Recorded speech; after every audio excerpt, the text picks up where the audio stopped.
In this episode of Tesla series, we are installing and reviewing a fully integrated freezer for Tesla Model Y and Model 3. This large capacity freezer has a temperature settings of anywhere from -8 degrees Fahrenheit to all the way 50 degrees Fahrenheit. This freezer comes from Acopower and they're running a special early bird pricing before the official launch date. So this is the package for the freezer, and as you can see the unit is fairly large. So we're going to take this out of the box and then I'm going to show you what it looks like inside. Now let's look inside the compartment. That's where they send you the owner's manual here. They send you the power cable that we're going to connect here. They send you a microfiber towel. So send you everything that you should need, as well as some, looks like, what is this, the spacers, the 3M spacers. So let's go ahead and get this installed. So first thing you're going to do is you're going to take this power plug before you put any of this, and take this power cord here and then plug it in right here. So make sure that you plug it in and it is snug and it's tight, and then we're going to route the cable from here, so either from the side or from up here, and we need to leave that out. If you don't do this and if you put this freezer inside, you won't be able to do this later. So this is pretty simple. All you have to do is lift this thing up, and we're gonna put the freezer in this sub trunk area. Now after you remove this top portion here, you are going to grab your new freezer and just make sure that the power cable is connected as we talked about earlier, and you're gonna wanna route this power cable through the back here. So this is the back side, all around it, so that the cable doesn't stick out. You can kind of leave it here, and then they include a really nice carrying handle, and all you have to do is align this on the top with the cable on the back here and just push it in. As you see, it is aligned really well. They made it to fit on this trunk space here. Make sure that this side is out so we can plug it into the 12-volt outlet here. But all you have to do now is make sure all those sides are aligned really well, and then just push this in.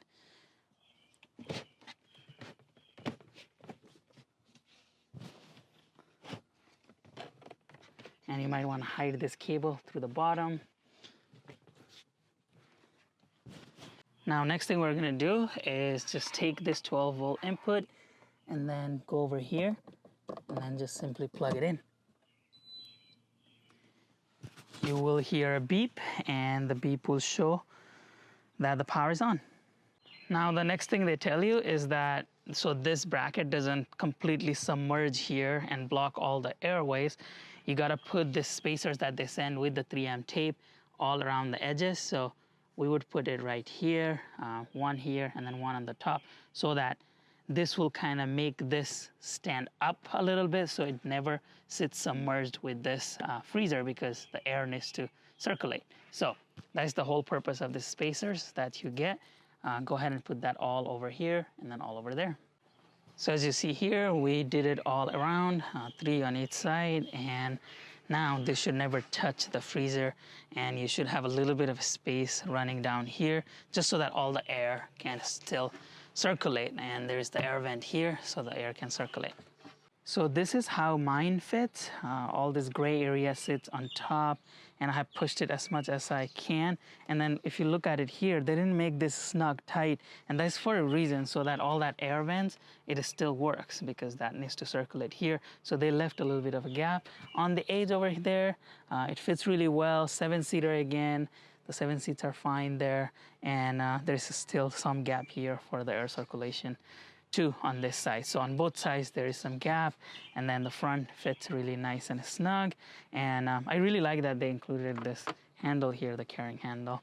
And right here is your compartment here, and when we open it, there's actually a really nice light here, so at night you should be able to see it very clearly. And this is a large compartment here, and then all of your control settings are here. Let's cover those next. So if you short press this settings menu, so if you just press it once, then this icon flashes here, which means you can change the temperature.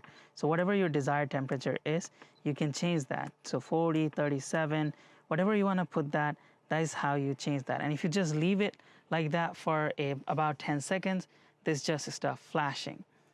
So right now it's showing it is 48 degrees Fahrenheit. We're gonna go ahead to the temperature, and looks like we wanted this to go to 35. Let's see how long this is going to take. Again, it's 48 right now. We're gonna come back in about 10-15 minutes and then check on the progress here. But right now it is 48 degrees. So, and then we'll also do some calibration here. I'm just gonna leave that water bottle in there and then we're gonna close this compartment. That icon right there, that means that the compressor is on and it is cooling the unit. So we are at 37 degrees and it took us exactly 15 minutes to drop from 47 to 37. I had a timer, I was standing nearby, so that's pretty impressive in 15 minutes to get us that desired temperature of 37 degrees. So this is pretty nice that you can do this in a quick turnaround time and it is not noisy at all. This water that I had here is super nice and cool. It feels like it is in the refrigerator, which it is, and now it is even lower. It's at 35 degrees, so even dropped a little bit further in the last minute or so. So this is pretty efficient and it works really well. Now we are at 33 degrees Fahrenheit here. At this point we would start seeing the icing on a freezer, and let's go over here, and as you can see there's icing already. This is freezing, and as you can see this works. So this freezer is working really well. So we have let this run for about 22 minutes now, and as you can see it dropped to 30 degrees. So that is 17 degrees drop in the last 22 minutes, and it is running full speed. The condenser is on and it is max. I like that it shows the battery voltage here. So 14.8 volt, we don't have to worry about it quite yet. It's not going to kill the battery. It will drop probably under 13 is when we'll start worrying about it, and that is probably just gonna make it go cut off because we set that as low. If we had set that as high, it would have probably cut off around right underneath 15 there, but 30 degrees, and that is, at that point the water starts freezing. So let's let this run a little bit. I did put a water bottle just inside here. We're gonna test that to see if it truly reached the freezing temperature and it started gonna freeze or not, but it is at 30 degrees right now. It needs to go down a little bit more. We set this to 28. 25 minutes in, we are at 28 degrees Fahrenheit, which is below freezing. So what we're gonna do is check to get a feel for it. Oh yeah, this is really cold, I can tell you. And all this, here's all the ice here. So it is, any water that was here, it already froze.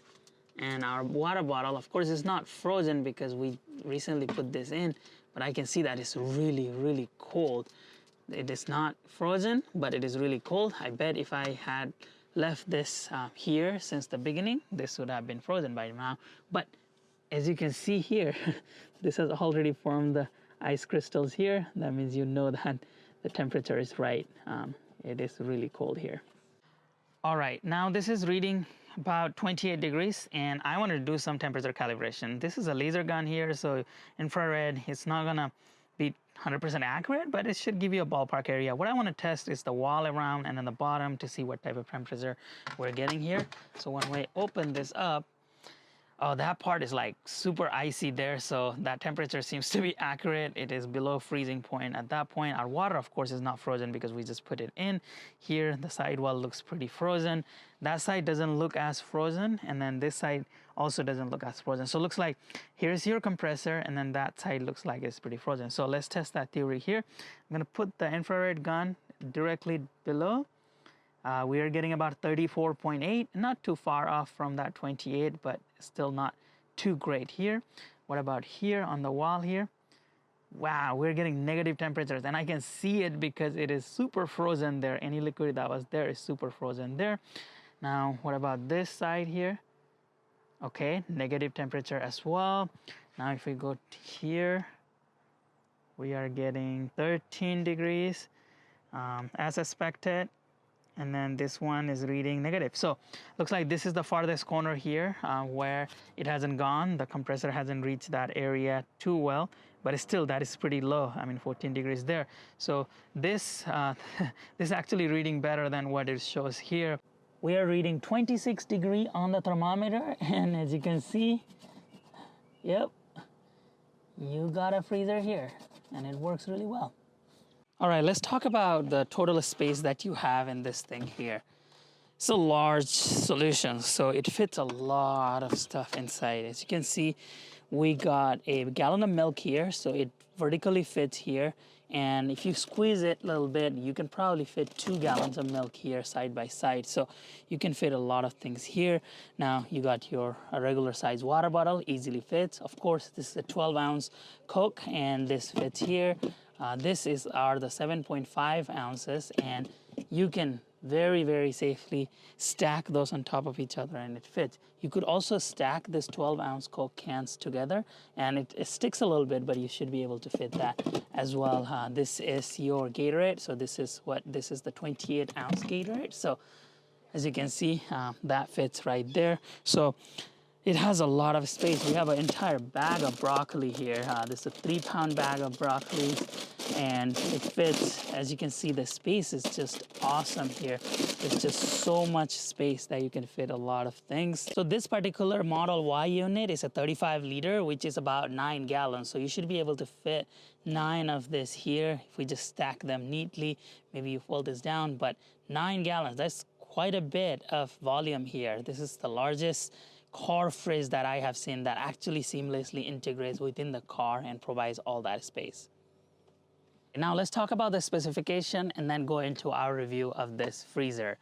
First of all, the specification wise, this is a 35 liter unit, which means 9 gallons for the US viewers, as well as the Model 3 one that they have it for pre-order is a 20 liter unit, which is about 5 gallons. So these are pretty spacious units for a sub-trunk area for Tesla Model 3 and Model Y, and they're both available to pre-order.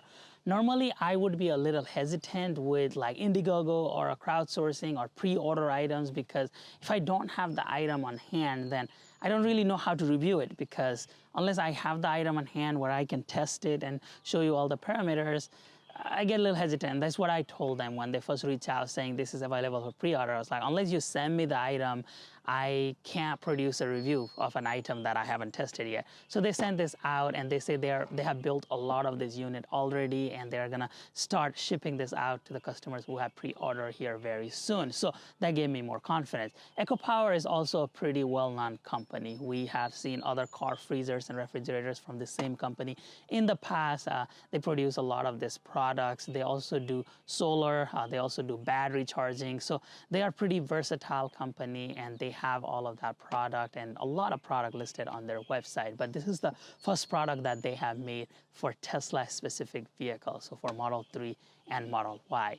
This also can go from -8 degrees all the way to 50 degrees. So this is not just a freezer, you can also use it as a refrigerator and vice versa. So if you are out shopping and you have veggies and things and you want to go grab a bite, but then you are worried that your milk is going to go bad, your eggs are free, your veggies are going to go bad, then you can just put your veggies here, put all of that here, and plug it in, and it will stay at that temperature, like a refrigeration temperature. So if you want to set this to 37 degrees Fahrenheit or 35 to 37, I guess, based on your preference, then it will stay fresh and it will not go bad.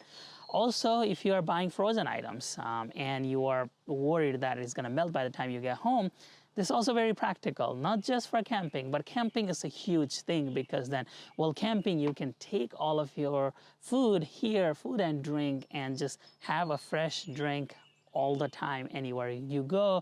And this is a pretty great solution. We have seen other refrigerators, which we will probably review in the future, but some of them go here, some of them go in the rear of the central console, and they're very small unit. They only fit like less than a gallon. So this one is a super large unit that fits a lot of stuff and is very practical, especially if you have kids, if you have a large family, you can easily get by with this freezer.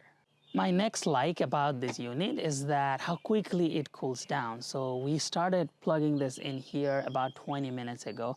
It was 55 degrees because that is what the temperature is outside here, a little bit more than that outside, but inside it was showing 55 degrees with the trunk closed.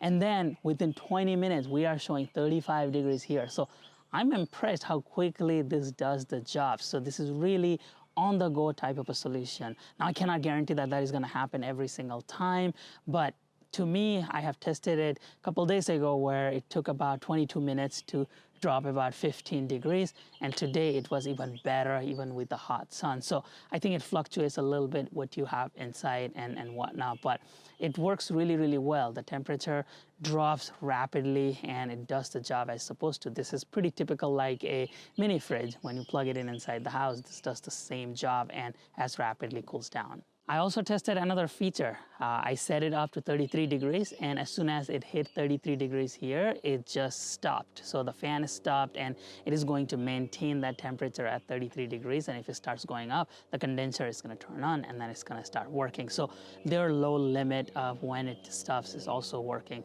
very well on this fridge. I also like that they give you the low battery so that if your battery goes down below the lower threshold, and I don't know what that threshold is, I'm gonna ask Acopower and let you guys know what that threshold is. It will not let your Tesla battery die so that you are not worried constantly like if I plugged in. They do recommend still you unplug this unit when not in use or when you are not going to be actively using it, or if you're gonna plug it in for an extended period of time, just keep an eye out on the battery so it doesn't drain. But they do put the lower battery cutoff voltage so that it will stop working to prevent your battery from dying. They also, Acopower also sells power stations. So if you don't want to plug into the Tesla and just have a separate unit, you can also put that in a separate unit and work like that as well. So there is a lot of versatility in this solution. Of course, another like is the seamless fit of this. It does not take any additional real estate on the top. You are still able to put this cover back on here, and it's pretty strong. I mean, I can sit on top of it here without breaking this unit.